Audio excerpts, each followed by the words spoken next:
Sebuah berapa agak-agak? Tak payahlah, 1000 je sebuah jadilah. Kalau 350, berapa ratus ribu pada petang. Untuk guru yang kita kasihi, di Jelebu dan di Jempol. Jadi pokok pada kita, ni cakap di 9, asalkan maju pelajaran kita biarlah.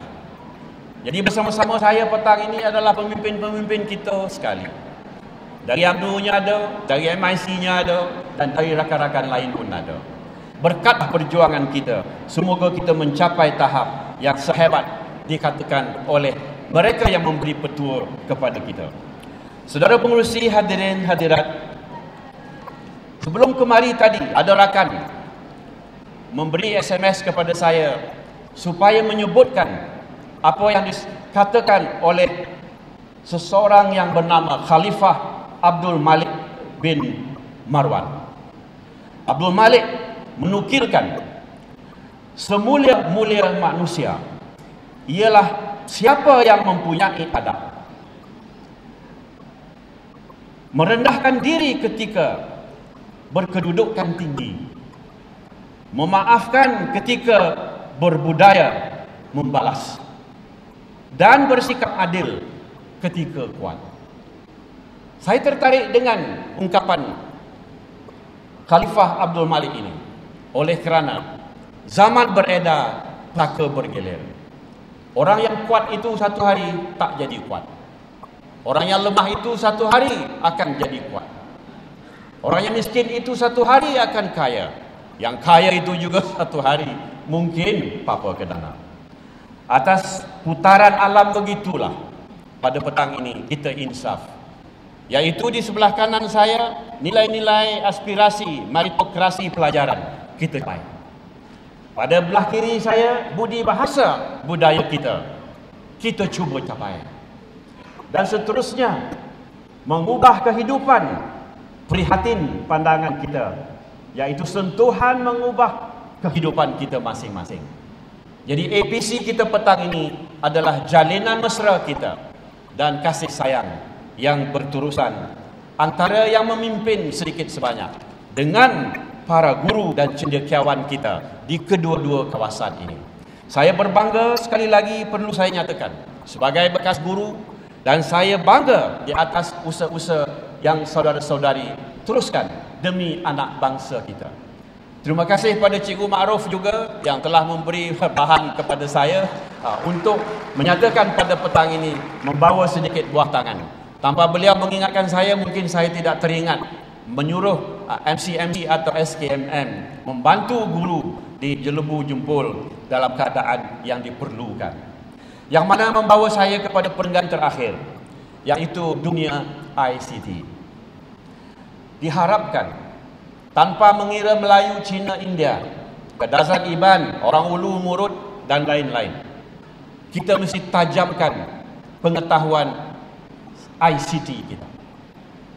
Oleh kerana dunia sekarang berputar, dengan menggunakan peralatan ini, maka ilmu dicurahkan kebanyakannya menerusi jurusan tersebut. Oleh itu, semasa kita mengajar, selepas kita mengajar, tajamkanlah ilmu penggunaan ICT ini menerusi internet ataupun komputer biasa. Dan menerusi itu juga kita tambahlah ilmu kita supaya dunia ICT itu berkat bagi kita dan boleh mendokong cita-cita perjuangan bersama. Petang ini kita tidak mengira apa latar belakang kita dalam politik atau kepercayaan sosial. Pada petang ini kita bersatu di bawah satu bumbung, di bawah satu profession yang nanti membawa kita kepada arah dan matlamat yang boleh melahirkan orang-orang yang hebat dalam dunia ICT itu sendiri. Kalau kita tanyakan apakah ramuan yang paling penting yang ada pada kita masa depan, jawabnya ialah mereka yang berilmu programmer lebih dikehendaki daripada mereka yang hanya berilmu untuk menanam sebatang dua tanaman. Oleh kerana itu menjadi realiti pada hari ini, maka keikhlasan kita menggunakan peralatan ICT ini amatlah penting. Dan setiap sekolah harus kita pantau bagaimana kemajuan ini dapat kita capai di tahap yang boleh membina masyarakat kita masa depan.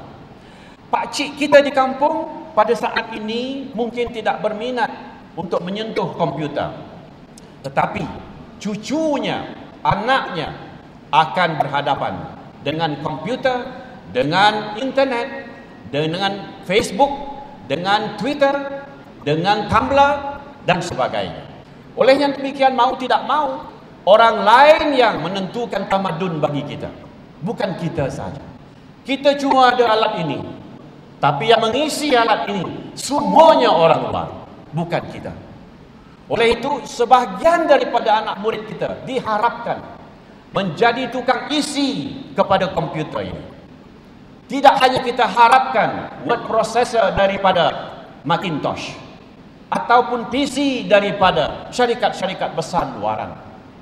Kita bawa dalam komputer ini nanti ayat-ayat keagamaan kita, orang yang boleh memberi syafaat kepada kehidupan kita.